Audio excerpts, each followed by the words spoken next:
To my left, it's Samir Arora. I don't think that I need to introduce you, but you're founder, CEO, chairman of the board of Glam Media. Welcome. Then we have Jim Lanzone from CBS Interactive, CEO from president CBS Interactive. Sorry for that. David Sable, CEO from YNR, and also a very well-known author in the blogosphere. And finally, from Munich, so it's a home play for you, René, the CEO of Telefonica O2 Germany. Yes, our topic this morning is the digital consumer. Let me start this panel with a very short video, and I'll give a couple of more facts afterwards, and then I'll open the floor for the panel. Could we have, please, the video now?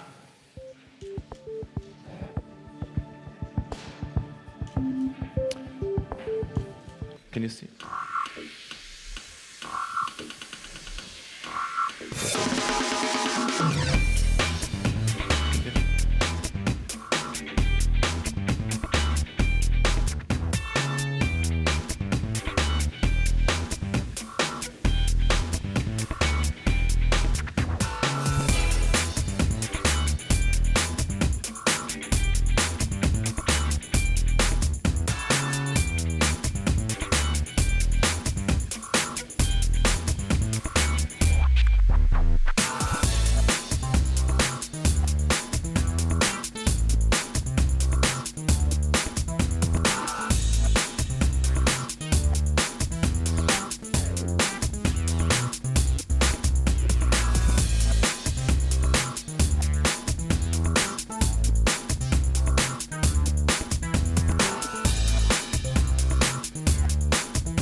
Okay. I guess you all agree, digitization is the next big thing. Digitization is about choice, power, simplicity, and most importantly, change. I would like to add a couple of more facts. I'm a consultant, so you have to bear with me. A couple of more facts before we start the podium discussion. Because as a consultant, I believe that the change is really dramatic and probably most underestimated by many of our global leaders, not by those global leaders, but by many others. A couple of facts.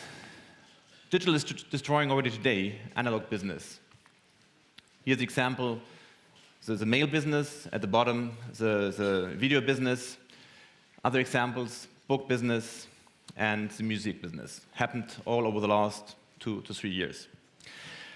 While this is happening, why is it happening? And even more so, it's happening also on mobile. René, you will like this. We can see that smartphone users are abandoning their purchasing process because they can find better offers online. More smartphone users do that while checking online than checking in another store and go to another offer. So clear evidence from the US last year. What does it mean for us? Wilson Company is convinced that we are living in a time which is utmost disruptive. We'll see a lot of technology changes. You can't read them at the top of the page, but you will see many of them, or you're seeing many of them already now.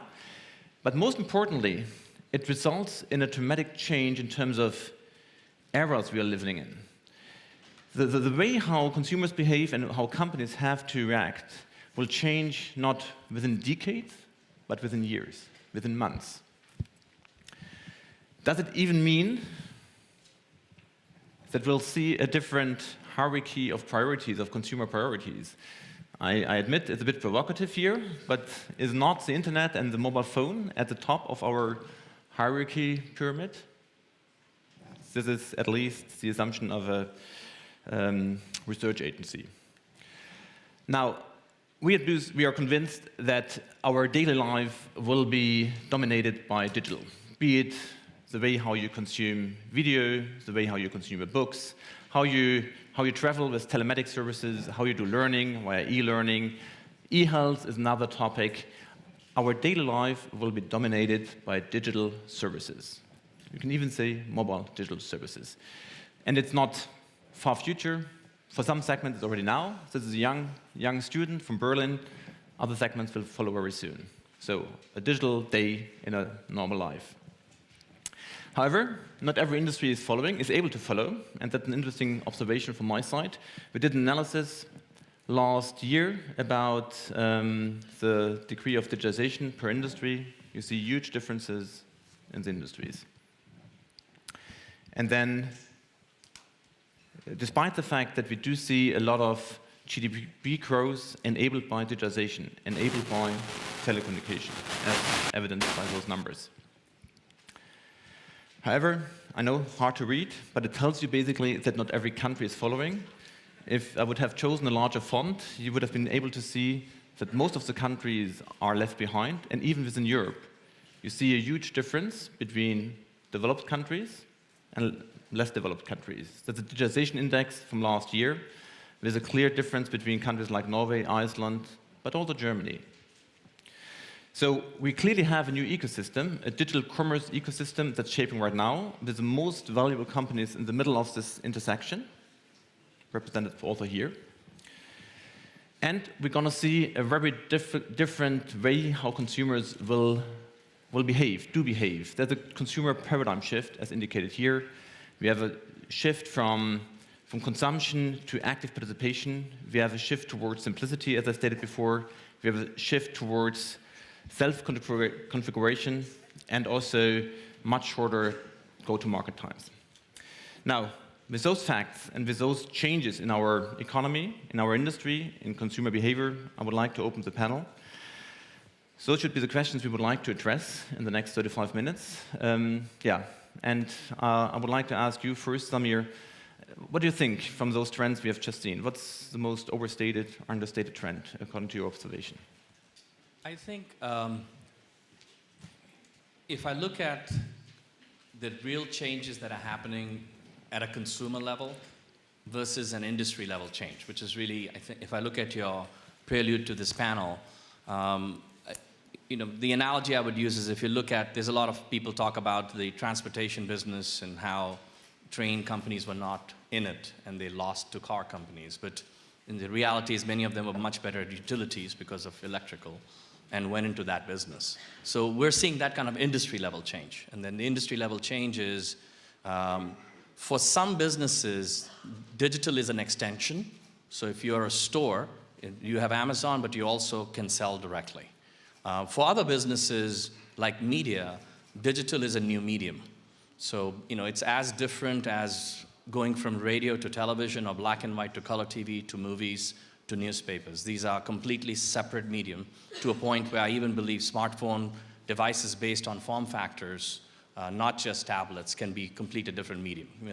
Right now you're seeing a lot of iPhone apps that are going to iPad as an example, but then things start on iPad that won't come back. So having spent about a decade at Apple in the early years, both Macintosh and the first tablet computers, PenMac, pre-Newton, my sense is you really have to follow consumer change, both stated and unstated needs. So if I look at the summary of what you've said very quickly, it's not apparent that people are ready to listen to some of the true changes that have happened. Some examples of that are, in some markets or industries, consumers don't want print content online. They want print-like content, but done right for that medium. In others, like news, they want local sources, but they also want a reliable source. So they do want a media brand.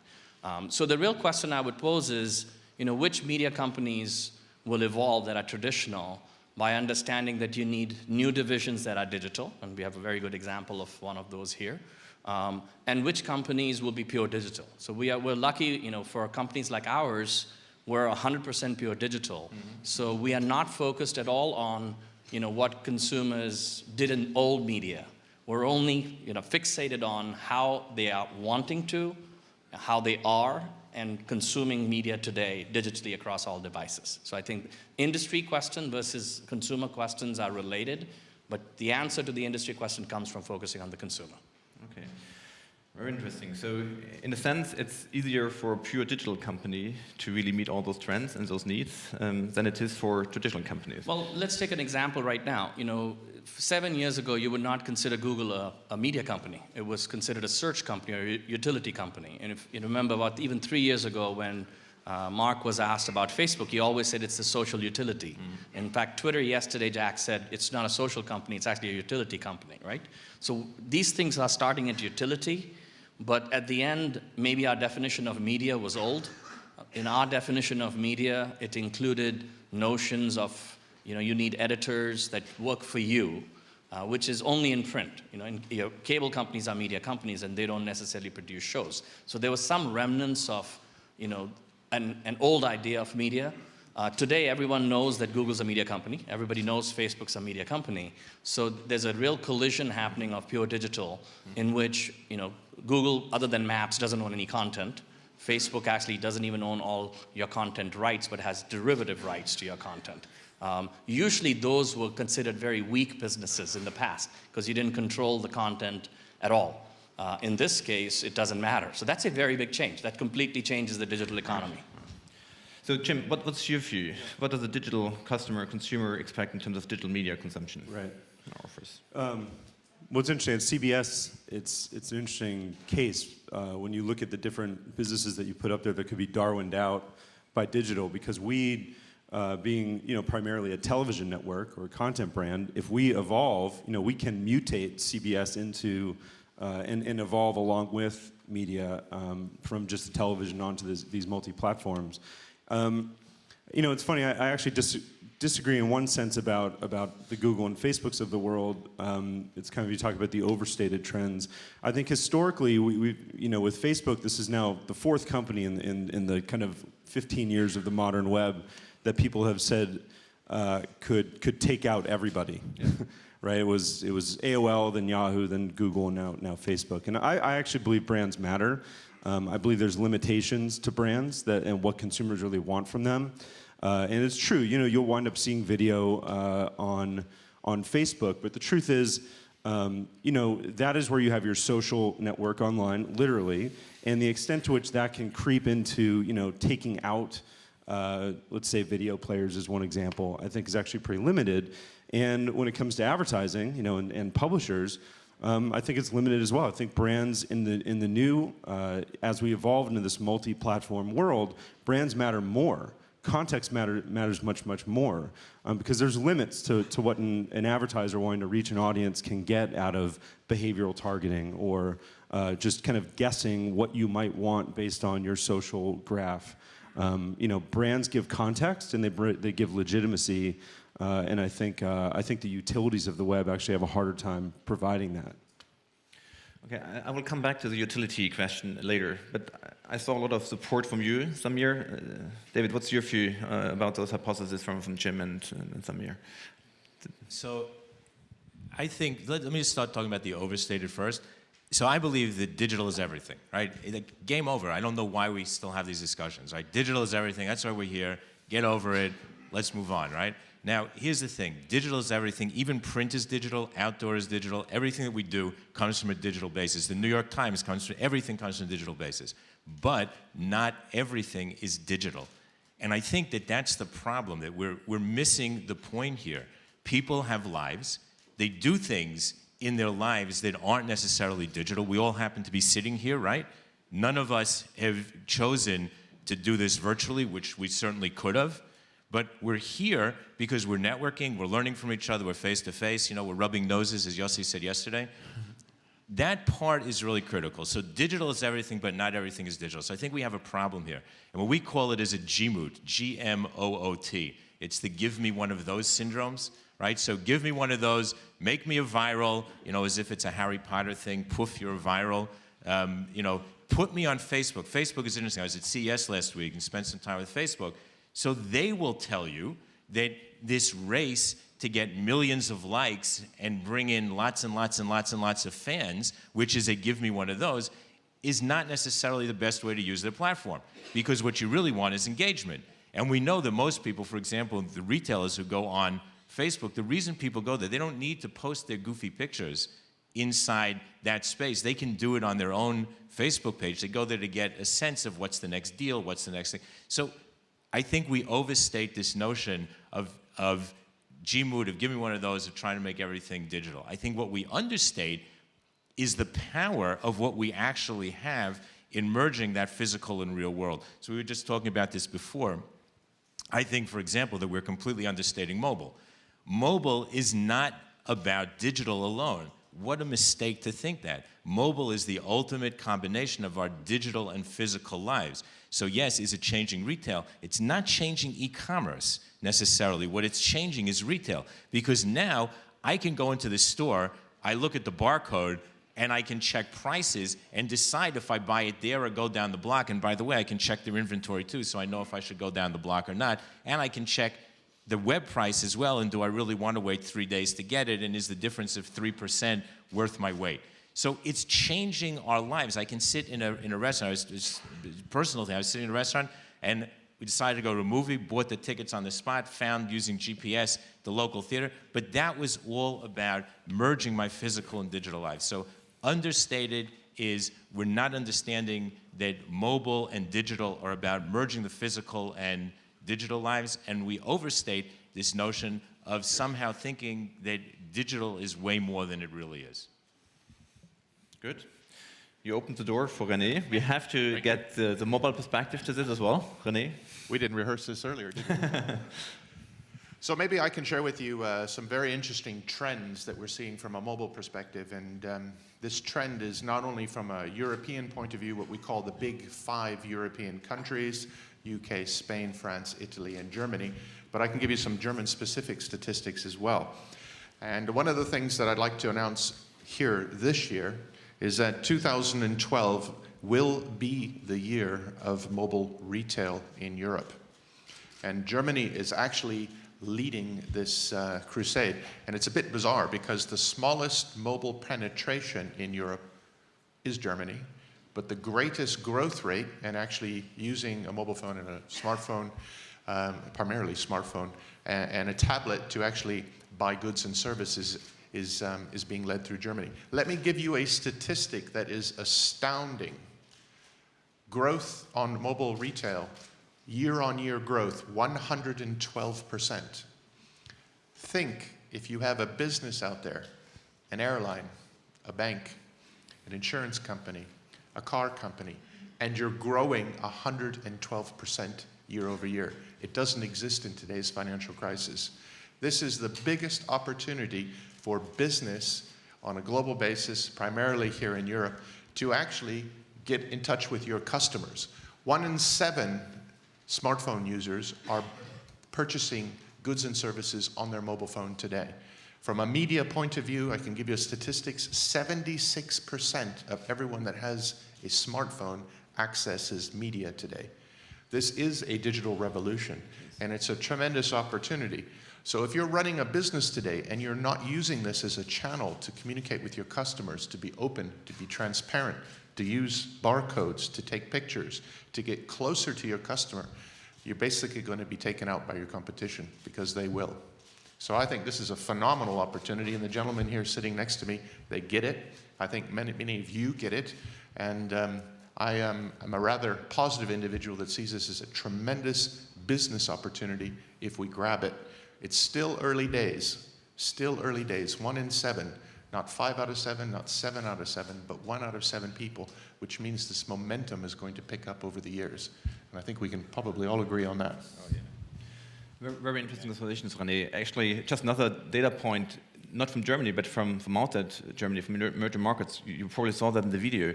1/4 of the GDP of Kenya is already running via M-Pesa, right, via a mobile payment system. It's amazing, right? That no one would have imagined that a couple of years ago. Yeah, but can we but you see, that's a really important point, because the reason that's true is because what we've done is we've solved a major problem, which is how to pay people in small amounts who have no access to banks, who have no access to checkbooks or to sources of money. So there's a whole program in Davos in the World Economic Forum amongst some of the major banks of how do we use this technology to do what we haven't been able to do, what worked in the Western world, which was through our banking system being able to share. So to me, that's looking at the consumer's life, their real life, and saying, how do I solve a problem? Not just how do I bring them some flash magic that's kind of cool and interesting and, you know, throws more birds across the screen, but how do I solve problems in their life in a real way that impacts their physical and their social lives by giving them digital tools? So I think that's a great example.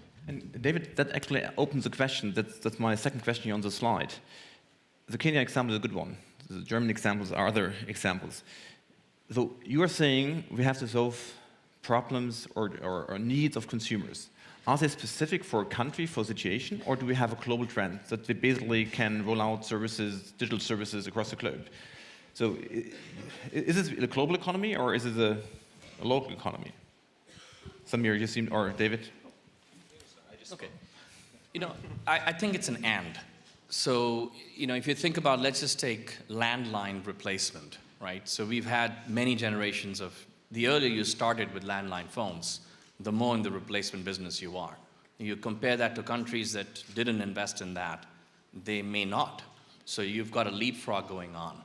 So the way I look at it is, let's separate out, you know, global consumer lifestyle needs, right? There's a bunch of things that, you know, everybody wants. And then there's definitely local, economic, geopolitical differences as well. But let's take Angry Birds, right? As your statistic shows, it doesn't matter where you are, you want to throw that damn bird, right? I mean, think about today is Happy New Year, by the way, if you celebrate Chinese New Year. I was just thinking, there's not a big flux of SMS that just went up in Europe, but I bet there's a massive flux that went up, you know, starting last night in China and Singapore, for example. So that's a, you know, how do you plan for it? I remember when Docomo was launching, they were very surprised because they followed the American European model and said evenings and weekends are free. Well, that brought them down to their knees because in Japan, teen girls started to say goodnight to all of their friends. Okay, if you just add that up, that was more than all of corporate usage during the day. So now, are all teens the same? Generally, of course, I think what's great about humanity is we share a lot in common. But, again, for me, it's very simple. I was very fortunate. One of the lessons I learned at Apple is you really have to separate out stated and unstated needs of consumers, especially if you're in our shoes, where you're trying to predictively evolve this technology framework. So the way I've been looking at this is every few years, we get a couple more stacks of things we can assume, right? So if you look at the smartphone stack of what you can build as an app today versus what you could build even 5 years ago, it's greatly evolved. So one example of that would be, Foursquare assumes something else exists, right? Tumblr assumes photos are already on the web. Pinterest assumes you're not only on Facebook, you have interest with your friends the minute you join. So we're seeing this layering of consumer apps that are getting built on the stack. So for example, if there were universal payment systems everywhere, the next generation of consumer apps will then assume that exists, and then the fun starts. So for me, from a platform perspective, really focusing on things that are universal is very important, but bearing in mind that local geographic, country, and cultural differences, like the New Year, will completely change the way you create your solutions. So let me build on that. How many people here are between 18 and 24? Raise your hands. All right, a few. 25 to 34? They're upstairs. 35 to 49? 50 plus. Great. So this is a room of what I call the global generation or generation world.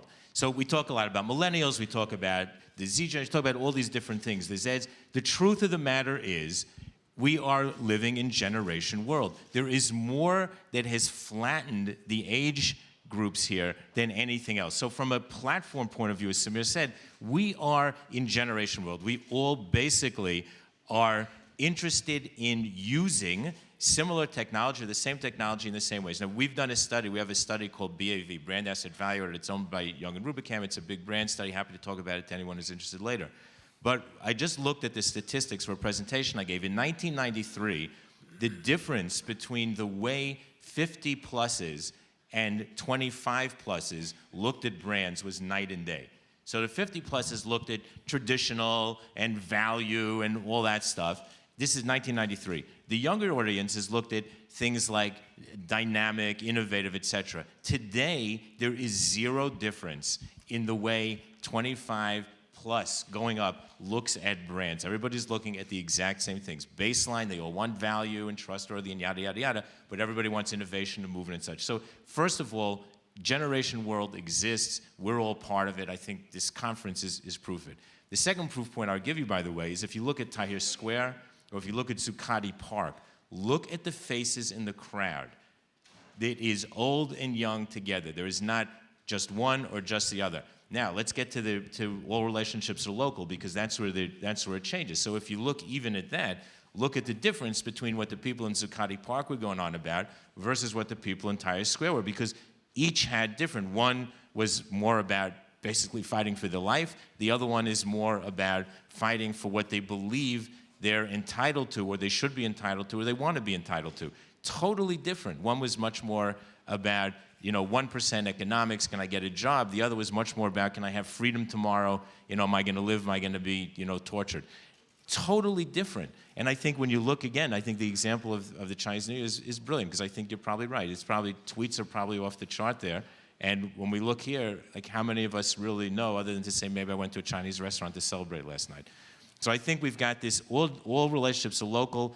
Everything changes at the local. You got to look at the white space around the consumer. So in Kenya, I'm going to be interested in micropayment. I'm not probably that interested in micropayment in New York. I'm much more interested in how I can create a system so that when I walk into Best Buy or one of the big retailers, I can get a better price for the big TV that I buy. Okay, so let me dwell on this a bit. Although I know there will be other panels which will discuss that in more detail, but I would like to get your view, or the panel's view, on what are your expectations then on governments and on regulators to enable basically those local digital business models? And please, let's not talk too much about SOPA and PIPA. I think that this will be a heated debate, but other kind of fundamental prerequisites you would like to see governments, regulators make happen? Jim. Well, yeah, we won't get into SOPA and PIPA. But it's important because one of the things about globalization is that content actually is one of the things that is the most similar from region to region. LL Cool J is incredibly popular in China, just like NCIS LA.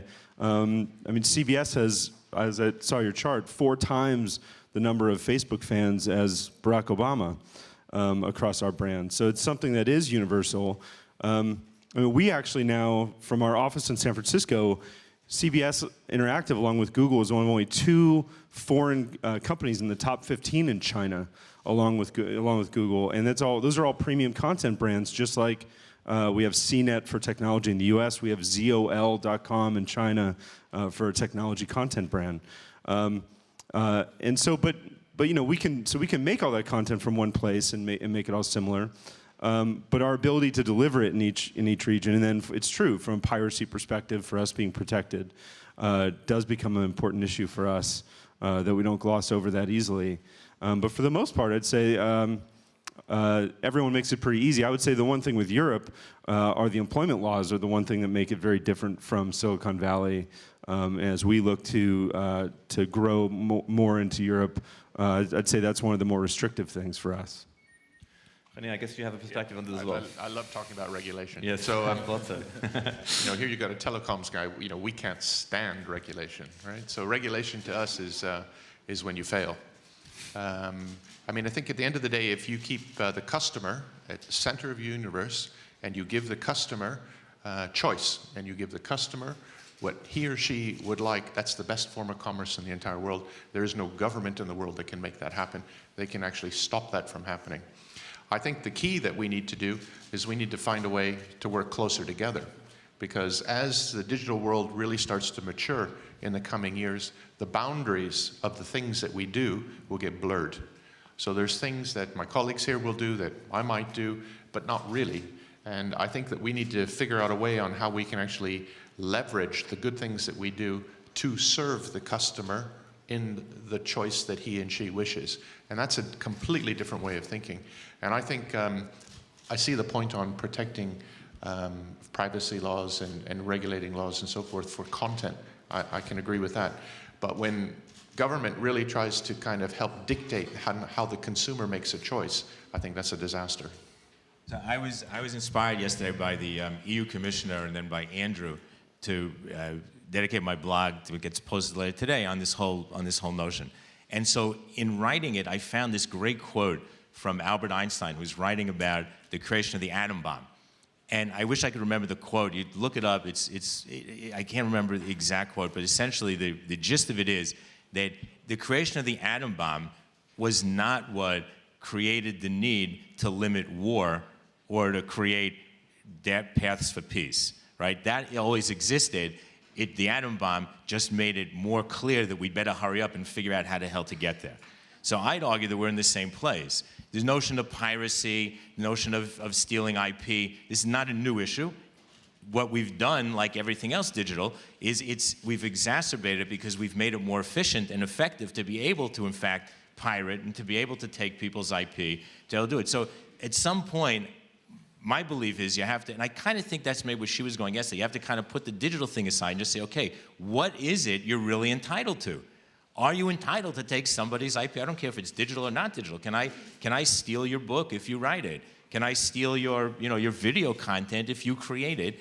Can I steal your data? This is not, by the way, just a digital issue. This existed in the catalog industry for years and years and years. So I think that we need to step back. Clearly, we need something because, as somebody said yesterday, well, just trust the companies. I think like that's gone. I'm not sure that we want to put our faith in the companies that they're necessarily going to be able to protect it, or I don't think the companies necessarily want to be liable for it as well. So I think that we just got to get back to the basics. What is it that's my right as a human being, and what is it that's my right as a company? And I think that if we can make those things clear, then digital, and if the next thing after digital is telepathy, then we won't have to have this same argument. But we'll have already set up the the basic parameters. Okay, well, we were trying to cover a lot of ground here. I actually would like to address in the last 8 minutes, another dimension we have not addressed so far, but which I pointed out in my short presentation. So given all those changing customer needs, which we all agree to, and the global dimension of digitization, I would like to understand who will actually benefit most in terms of the industry from digitization. Just to give you some numbers, technology companies like Intel, IBM, Microsoft, they all announced recently significant profit growth. Why? Because of the digital growth, right? So who is it actually who will benefit most? Is it the media companies, the pure digital media companies, Samir, or is it really the supply industry that will most benefit from it? I think the consumer will. So I'll give a very simple example. Let's say you're looking for a yoga retreat before digital, right? You have to wait for a magazine called the Yoga Journal, or you have to hope that Condé Nast or its equivalents in Germany will cover that. They had decided that in January it's a great time to cover health retreats. That's nothing to do with a consumer need at all, right? That's to do with an industry that has a problem in distribution, even though magazines are almost completely produced digitally, right? So here's an example where digital made content creation for magazines or even weekly magazines possible, and the ATEX systems are all gone, but it didn't solve the next problem, which was distribution digital. It was not. So what that did is you really increased the efficiency and the quality of that industry, but it didn't fully service the consumer need, right? The consumer need is very simple. I want the content I want or commerce, so it's products or content. I want any content or products, anytime, anywhere that I want, without regard to you, your business, when you're awake or not, right? If you take that premise, to fulfill that premise, the entire value chain has to change. So let's take a second example. Let's take movie business versus indie movies, right? Right now, you had a award ceremony in Germany this weekend. In that business, digital cameras have changed everything, right? You can produce film quality movies with digital cameras, but with all the independent film festivals in the world, maybe 1 or 2 a year make commercial release success, because the actual theatrical release schedules have not changed.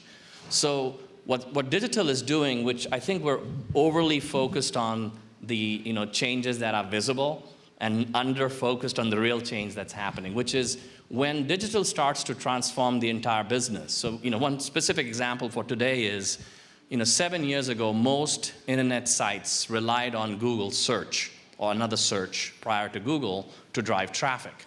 If you look today, for many companies, including Glam, social has been the driver, right? There's no search as a major driver of 200 million consumers a month. That's a very big change. So I think the consumer gets to win the most. And then industries that organize around the value chain as it's changing are usually pure digital players, because you can't protect a value change occurring in your industry. And then in industries where the value chain gets more efficient but doesn't change, the traditional survive. So I think those are the three. I would still like to try to find out what are the prerequisites of a company or of an industry to really benefit from those changing consumer trends. I agree, consumers will benefit most, no doubt. But I mean, take your example, Glam Media. What was needed for you to really capture the growth?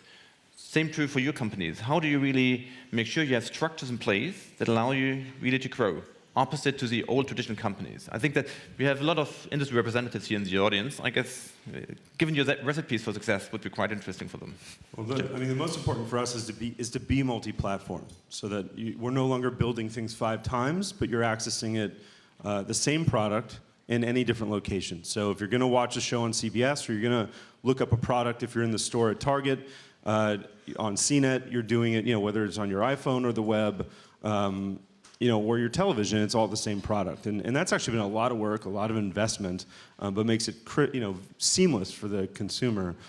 So multi-platform is the biggest thing, and I think that's why content, premium content especially, because it's true.